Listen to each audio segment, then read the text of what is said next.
Healthcare accounts for about 18% of U.S. GDP, and everyone agrees that something's got to be done about it. Senator Bill Cassidy, Republican of Louisiana, thinks he's got at least part of the answer with a bill to require some transparency in healthcare costs. Senator Cassidy joins us now from the Capitol. Welcome, Senator. It's great to have you here.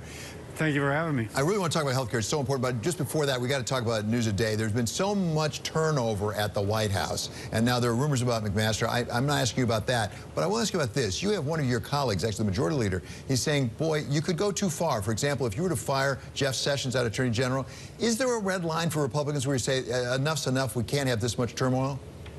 I don't know if there's a red line, except everybody is concerned. The president's obviously entitled to have his own people, but when there's so much turnover, of course you're concerned. So hopefully the president considers that when he makes these personnel changes. I'm wondering, Senator, based on some of the turmoil, kind of wrapping this into your health care proposal, does it sort of suck the oxygen out of the air that is necessary to tackle issues like your health care bill? I don't think so, because, for example, Alex Azar and I have spoken, and they are pushing the same thing. He gave a speech to the insurance folks last week in which he spoke of the need for price transparency. Scott Gottlieb, the FDA chief, did the same, speaking about how pharmaceutical companies and PBMs wrap these deals together in which there cannot be competition. So I think that this is continuing in parallel to whatever else may be occurring in Washington. So, Senator, talking about the PBMs and the healthcare companies that have been consolidating, we're seeing a lot of that, the CVS deal and Aetna. There have been rumors of others as well. Does this concern you? Are you a little bit worried about some of the consolidation here? Absolutely. As there's consolidation, there's less competition. And believe it or not, when there's less competition, prices rise. It's clearly been shown in the cases of hospitals where partners in Boston formed between the two major hospitals, and prices have risen, and the bargaining power of the hospital strengthens, so premium payers are paying more. That's wrong. We've got to lower prices. Competition is how you get there. Consolidation can be a problem. Okay, so I want to come back here and illustrate exactly what you're saying. We have a chart actually showing how healthcare costs have been going up in recent times much faster, actually, than inflation overall, to illustrate part of the point here. As I say, your bill, as I understand it, says let's have some transparency. Could you just explain exactly what it covers? Does it cover drug prices as well as services? Right now, we started off with services, but drug prices would come along, and Gottlieb has talked about drug pricing. We're trying to set up a domino, where you click one domino, and all of a sudden the consumer says, wait a second, I know the price now, I didn't before, I should know it here as well. And once you click that, it just starts. It should be like buying an airline ticket. You know where you want to go, the time and date, you log on, if the price suits your budget, you go for it. If not, you change your plans. That should be how getting a CT scan is. Go now, $2,500. Go Thursday at midnight, get it for $250. Allow the consumer to have that price transparency. That will drive down prices. So, Senator, that makes such good sense, and it's worked in so many parts of the U.S. economy. It is a bipartisan bill. Where's the resistance? Where's the what? Resistance.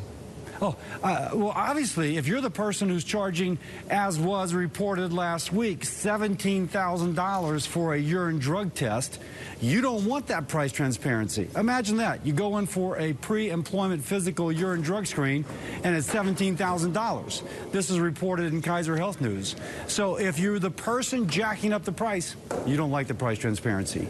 But we should give power to the patient, the power of price transparency. Senator, I want to just go back to some of the consolidation that we're seeing. We know that Cigna is bidding for Express Scripts. CVS just raised a ton of money in the bond market to pay for its acquisition of Aetna. Would you sort of encourage some sort of governmental intervention in these deals? Because that is one question out there, especially as other deals like Time Warner and AT&T also face increased government scrutiny. DOJ should clearly look at this as an arm of, or as the enforcement arm of the Federal Trade Commission. Absolutely. Again, what Scott Gottlieb pointed out, the FDA commissioner, in his talk, is that this kind of strong relationship between pharmaceutical manufacturers and the PBMs allows deals to be cast in which there cannot be competition by, say, biosimilars, a form of a drug which is incredibly expensive, and these deals cannot be made. So these clearly should be looked at. Well, on this particular point, Senator, do you have some allies within the pharmaceutical industry itself? I talked to Alex Gorski of Johnson & Johnson just recently, and he said we have to bend the cost curve, and the #1 way of doing that, he said, was actually having transparency on drugs, and particularly when it comes to some of these rebates. You know, I think that the pharmaceutical companies feel hostage to the rebate situation. And they're getting blamed because if a drug costs $500, they're given a rebate down to $250, but the patient is still paying $500 because for whatever reason somebody besides the drug company is pocketing that $250. They feel blamed. Now, the pharmaceutical companies are not blameless, but on this I think they have a really good point. If we had transparency, I'm not sure rebates really accomplish anything. We should give the patient the net price. If it comes out of the pharmaceutical company at $250, the patient should get it for $256 or something like that. Okay, Senator, thank you so much. We want to check back in with you, see how that bill makes it. That's Senator Bill Cassidy of Louisiana coming from the Capitol.